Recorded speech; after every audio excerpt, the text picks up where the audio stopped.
Welcome to Building Together. I am Scott Williams with the Augusta Home Builders Association.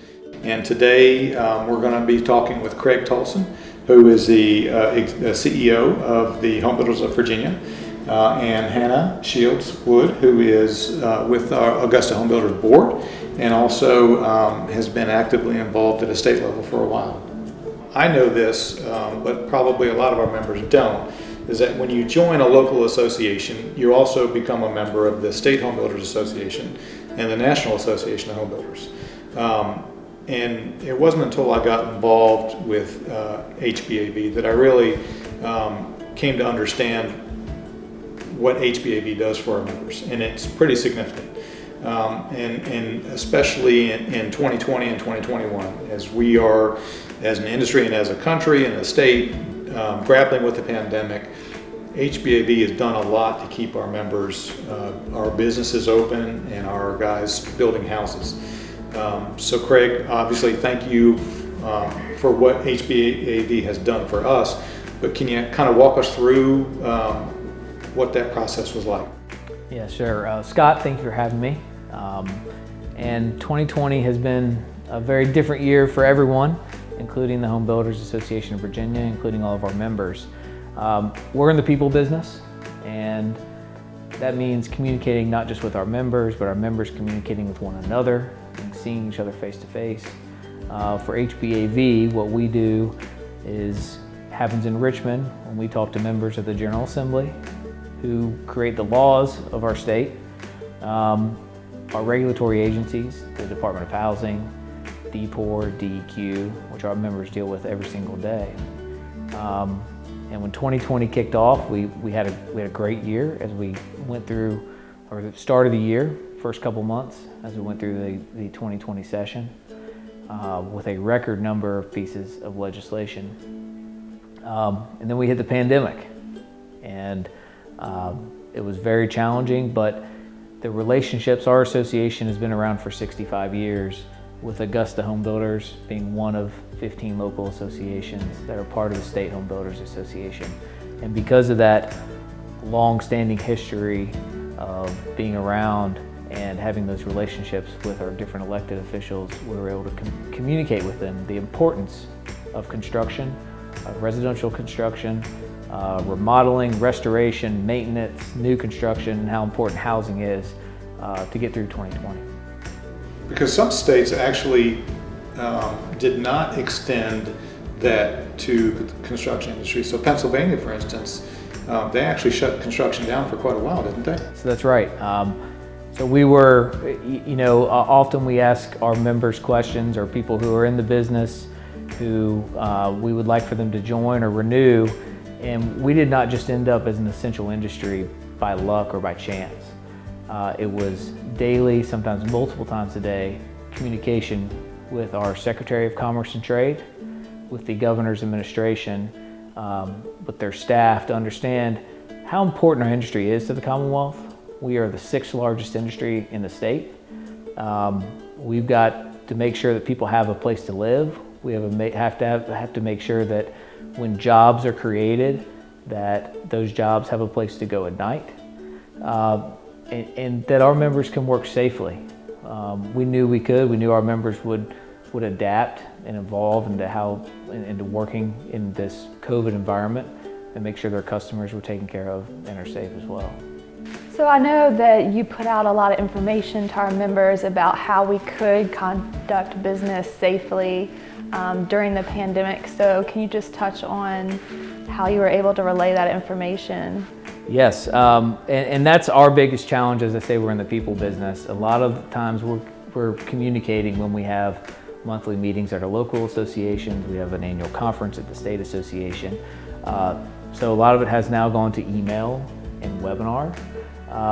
But we have been working closely with our Virginia Department of Health, with the CDC, our national associations. We're working very closely with OSHA on all the guidelines to get out how you can operate safely on a job site. So first, we established HBAV Safety 10-point plan that we sent out to all of our members.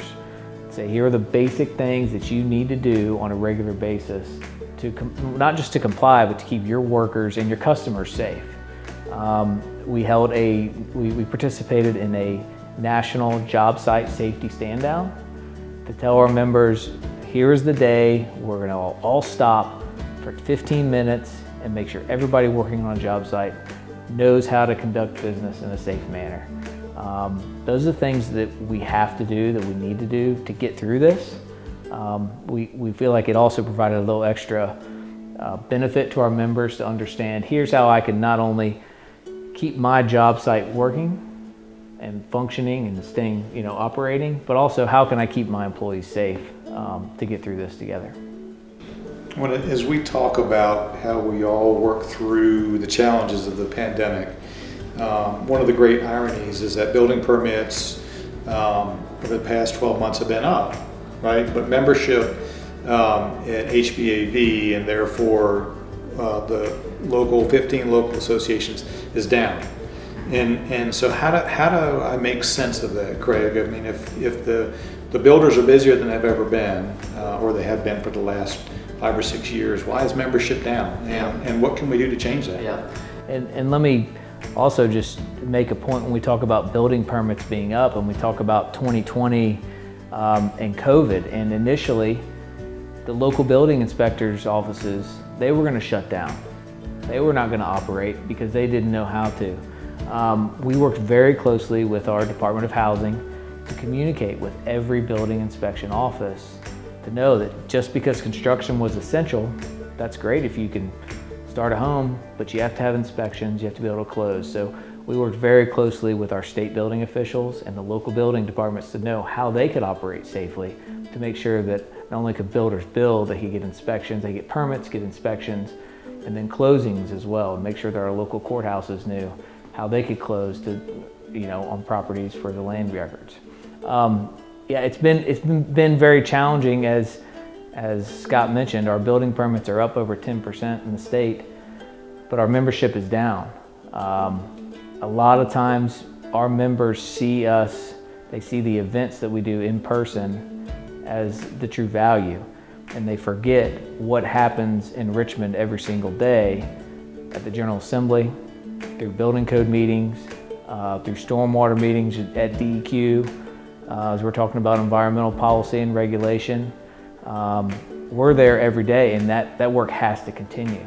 If it doesn't continue, the bad pieces of legislation and the bad regulation that could happen, that could have a significant impact on housing affordability, and the ability for our friends, our families, our kids, eventually the ability to buy a house one day, could have a big impact. And we would look around and say, how did we get here?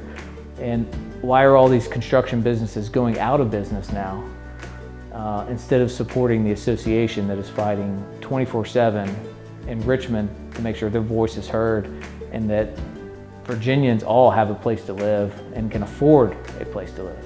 Well, I know for me, since I'm on the executive board for HBAV, so I get an insider's look at what happens that most would not. So I see the communication and the work that's going on at HBAV, and it was quite impressive. You guys seemed to me like you worked harder, during the pandemic than you did previously. And that's probably not true, but that was my perception because there was daily, communication back and forth. This is what we're doing to keep you guys going, keep your doors open. This is how you need to operate safely. It really was quite, I certainly felt like the portion of my dues that goes to HBAV was more than justified. I got plenty back, many times over what I paid. One of the things that also strikes me that probably most people don't get is, to the extent HBAV is involved in lobbying members of the General Assembly to try and influence legislation that would either have a positive impact or a negative impact. I know that HBAV has 2 people on staff, that's all they do. I know they're busy, but they've been quite successful at both, advancing our own bills and stopping bills that could potentially add cost and regulation. So thanks for what you do there, but can you explain to us a little bit about what HBAV is doing on that front? Sure. So the Virginia General Assembly is the legislative body that makes the laws for the Commonwealth. And when I say make the laws, Virginia is a Dillon Rule state. And what that means is every locality, every local jurisdiction receives authority from the Virginia General Assembly, from the state, to do certain things. And as our members know, they deal with local governments daily, whether it's getting a permit, an inspection, connecting to water and sewer, the health department inspections, or getting a land use decision through. So, and the General Assembly meets every year during the month of January and February for either 30, 45, or 60 days. And they hear numerous amount of bills that, if passed, become laws that would then trickle down to the local governments and then trickle down to our members. In 2020, there were over 3,000 pieces of legislation submitted from all over the state. When I say pieces of legislation, if passed, they would all become law. Of those 3,000, almost 10%, or 275 of those bills, would have an impact, majority a negative impact, not just when we say our members and the folks in the construction industry, but the customers, the buyers, the end user. And when we say we like to influence, we like to educate. As we are an advocacy organization, we educate the people who are voting on these bills, on these pieces of legislation that will become law, about, if you vote yes, here's the impact that this is going to have on all the businesses that are in the construction industry. And if you vote no, here's the impact that it's going to have. And then they make the decision. So we like to be a resource. We like to make sure that they know if you do certain things, there are consequences to all your decisions. So we play a lot of education. I'd say that ends up being a lot of defense. We also every year have a proactive legislative agenda where we establish our own legislative priorities that we feel like would benefit our members as a whole. We've been very successful with that. We've passed legislation just this year to reform the wetland and stream mitigation credits, which sounds very technical, for a way of saying there are certain properties that at one time may not have been able to be developed because there were certain wetlands that now may be able to be developed, and we will still mitigate the impacts of those wetlands. So when we talk about housing affordability, we often forget that it's a supply, as we talk about the resale market and the shortage of the supply. The one way to fix that is to have more supply. There's so much demand. We need more supply of housing. We need more diversity of housing. So when we're able to advance legislation that lets a property that at one time may not have been able to be developed, that now can be, it's a big win for our industry and our members and everybody involved in construction in Virginia. Well, I know that you guys were very instrumental years ago, a few years ago, in really reining in the out of control proffer legislation. And it swung way too far. Cash proffers in some localities were crazy expensive. That were just adding dollars right to the bottom line of new homes. And I know that that was reined in, and I guess it's moderated since. HBAB is also very involved in the state building code review, and as they take a national code and tinker with it to make it what the state will advance. So that affects us almost as much as the other legislative pieces. Right. But you guys really work hard on that front too, don't you? Yeah, so I mentioned the General Assembly, as I say, it meets in January and February of every year. That's just when they're hearing legislation. So we're working on legislation and working on building relationships throughout the year. Also, as we talked, that's the legislative side. We have the regulatory side. And a large majority of our regulatory work is on the building code, which every single person building a home, a deck, an addition in Virginia must adhere to. In Virginia, the code is adopted every 3 years, And HBAV, the meetings are open to the public, but HBAV is the only one there that is the voice for the residential construction industry. We don't have very many contractors that just show up or are there on a daily basis. And the reason is these meetings are long, they're technical, they're sometimes 8 hours a day every single week for 3 years. And we're there so that our members can be on their job sites. The only way we're going to be able to continue to be there is if we have membership, which you mentioned before. And if we're not there, we're going to get a lot of bad code changes. So the process is long, it's lengthy. We've been successful about being part of the solution and working with the understanding that our industry must evolve in certain industries, just like everyone should. But there are many, many amendments that come every year from different stakeholders, from different, you might say, manufacturers who want to get their special product into a requirement into the building code, that we step up and we say, no, that does not make sense. The benefits don't outweigh the costs. And we talk about a lot about environmental policy. We talk about a lot of energy efficiency. We talk a lot about resiliency, fire safety. So these are all things that take a lot of time, resources that HBAV uses. Thanks to our members being a member, we're able to be there. If we didn't have membership to Augusta HBA or any of the other HBAs, we wouldn't be there. And homes would look very, very different in Virginia. So, Craig, I know that one of the successes that we've had as an association with trying to influence building code decisions is the defeat of requiring sprinklers in every new townhouse.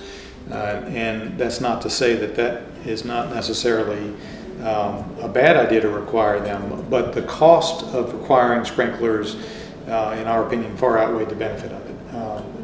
But there are many other things that are going on out there in the building code world that most of our members probably aren't aware of that would have a huge impact on our business. So what else is out there going on, and what are you guys doing to help us or head these off? So you mentioned the fire sprinklers, and in Virginia, anybody who wants a fire sprinkler in a single family home or a townhome can purchase one.